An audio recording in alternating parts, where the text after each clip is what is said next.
नमस्कार, हमारे चैनल में आपका स्वागत है।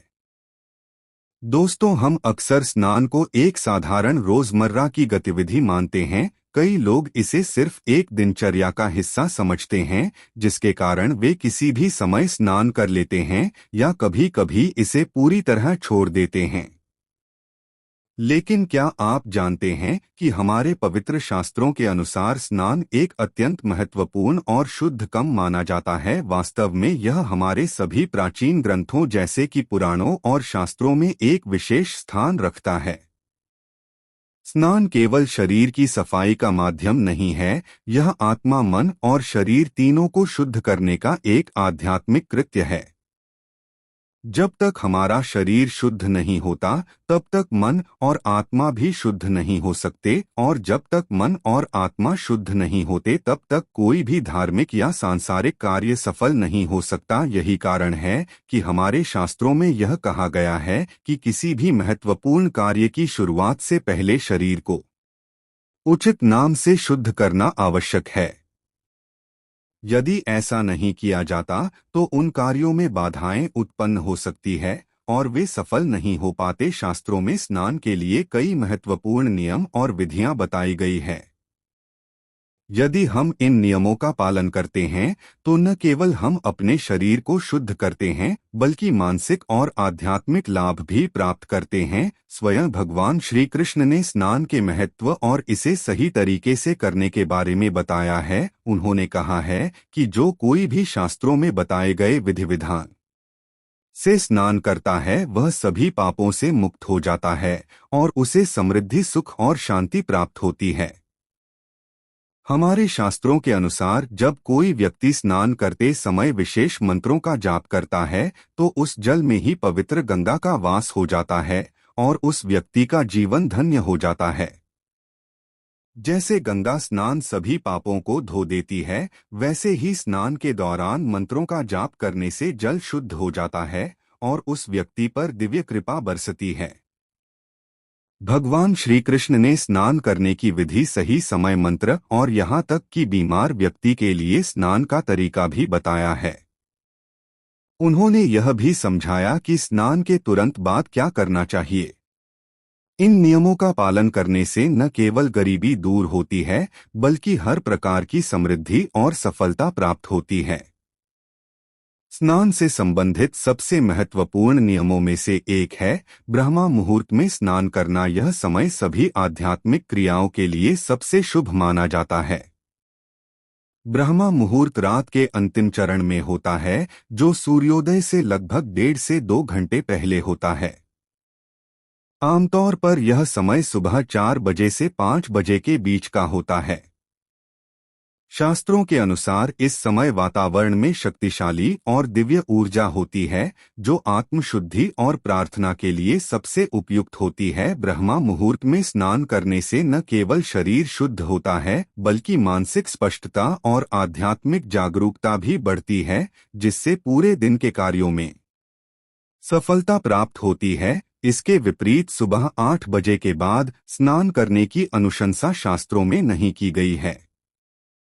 तब तक वातावरण में दिव्य ऊर्जा कम हो जाती है, जिससे व्यक्ति में सुस्ती और थकान का अनुभव हो सकता है और उसका दिल निष्क्रियता में व्यतीत हो सकता है। जहां तक विवाहित स्त्रियों की बात है, विशेष रूप से जो पारंपरिक नियमों का पालन करती हैं, उनके लिए शास्त्रों में बाल धोने के कुछ विशेष नियम बताए गए हैं। स्त्रियों को अमावस्या, पूर्णिमा और एकादशी जैसे पवित्र दिनों में बाल धोने से बचना चाहिए।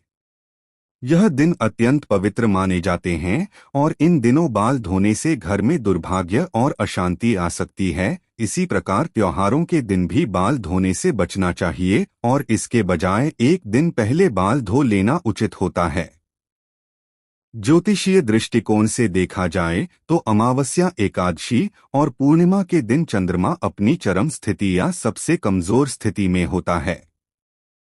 इन दिनों बाल धोने से विशेष रूप से विवाहित स्त्रियों के लिए पारिवारिक जीवन में विघ्न उत्पन्न हो सकते हैं। सोमवार का दिन विवाहित स्त्रियों के लिए बाल धोने के लिए शुभ माना जाता है, लेकिन यदि कोई उपवास कर रही हो तो बाल धोने से बचना चाहिए। अगर किसी स्त्री का बच्चा सोमवार को जमा हो तो उसे इस दिन बाल नहीं धोने चाहिए, क्योंकि यह उसके बच्चे के स्वास्थ्य पर बुरा असर डाल सकता है। मंगलवार को विवाहित स्त्रियों को बाल धोने से बचने की सख्त सलाह दी जाती है, क्योंकि यह दिन आर्थिक परेशानियों और वैवाहिक जीवन में तनाव का कारण बन सकता है। अगर किसी वजह से मंगलवार को बाल धोना जरूरी हो तो बाल धोने से पहले आंवले का लेप लगाकर इसके नकारात्मक प्रभाव को कम किया जा सकता है। बुधवार को बाल धोना आमतौर पर शुभ माना जाता है, लेकिन जिन स्त्रियों के छोटे भाई होते हैं उन्हें इस दिन बाल धोने से बचना चाहिए। ऐसा माना जाता है कि बुधवार को बाल धोने से छोटे भाइयों पर संकट आ सकता है। इससे बचने के लिए भगवान गणेश या वरुण देव की पूजा की जा सकती है। गुरुवार के दिन बाल धोने से बचना चाहिए, खासकर विवाहित स्त्रियों को। ऐसा माना जाता है कि गुरुवार को बाल धोने से घर में दरिद्रता आ सकती है और पति की आयु कम हो सकती है। यदि किसी कारणवश गुरुवार को बाल धोने की आवश्यकता हो तो पानी में थोड़ी हल्दी या बेसन में लाकर बाल धोने से नकारात्मक प्रभाव कम हो सकता है। शुक्रवार का दिन विवाहित स्त्रियों के लिए बाल धोने के लिए शुभ होता है।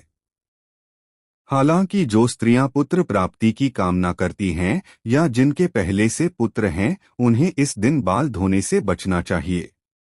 यदि आवश्यक हो तो बाल धोने से पहले थोड़ा दही बालों में लगाकर धोने से नुकसान कम हो सकता है। शनिवार का दिन बाल धोने के लिए अत्यंत अशुभ माना जाता है, क्योंकि इस दिन भगवान शनि की विशेष महत्ता है। ऐसा माना जाता है कि शनिवार को बाल धोने से भगवान शनि का क्रोध आ सकता है, जिससे आर्थिक कठिनाइयां और पारिवारिक जीवन में समस्याएं उत्पन्न हो सकती है। यदि शनिवार को बाल धोना बहुत आवश्यक हो तो बाल धोने से पहले दूध का उपयोग बालों पर करने से नकारात्मक प्रभाव को कम किया जा सकता है। इन नियमों के अलावा यह भी कहा जाता है कि शनिवार, मंगलवार और गुरुवार के दिन नाखून या बाल काटने से बचना चाहिए। हमारे शास्त्रों के अनुसार इन दिनों नाखून या बाल काटने से हमारे शरीर के चारों ओर मौजूद सूक्ष्म ऊर्जाओं में अवरोध उत्पन्न हो सकता है, जो हमारे स्वास्थ्य और मानसिक स्थिति को प्रभावित कर सकता है। साथ ही विवाहित स्त्रियों के लिए उनके मांग सिंदूर लगाने की जगह का विशेष महत्व है। इसे गंगा स्थल कहा जाता है, जो पवित्रता और सौभाग्य का प्रतीक है। इसलिए विवाहित स्त्रियों को सलाह दी जाती है कि जब वे अपनी दैनिक पूजा करें तो हमेशा अपनी मांग में सिंदूर धारण करें। पुरुषों को भी प्रतिदिन स्नान करने और बाल धोने के बाद ही धार्मिक कार्यों में संलग्न होना चाहिए। तो दोस्तों, अब आप समझ गए होंगे कि स्नान केवल शरीर की सफाई का कार्य नहीं है, बल्कि यह आत्मा की शुद्धि और आध्यात्मिक उन्नति का माध्यम है। हमारे शास्त्रों में स्नान और व्यक्तिगत देखभाल को लेकर जो मार्गदर्शन दिया गया है, वह हमें न केवल शारीरिक बल्कि मानसिक और आत्मिक शुद्धता की ओर ले जाता है। हम आशा करते हैं कि यह जानकारी आपके लिए उपयोगी रही होगी। यदि आपको यह वीडियो ज्ञानवर्धक लगा हो तो कृपया इसे लाइक करें, नीचे जाएं श्री कृष्ण और जय मां लक्ष्मी लिखकर कमेंट करें और हमारे चैनल को सब्सक्राइब करना न भूलें। धन्यवाद और आपको सुख, समृद्धि और शांति की शुभकामनाएं।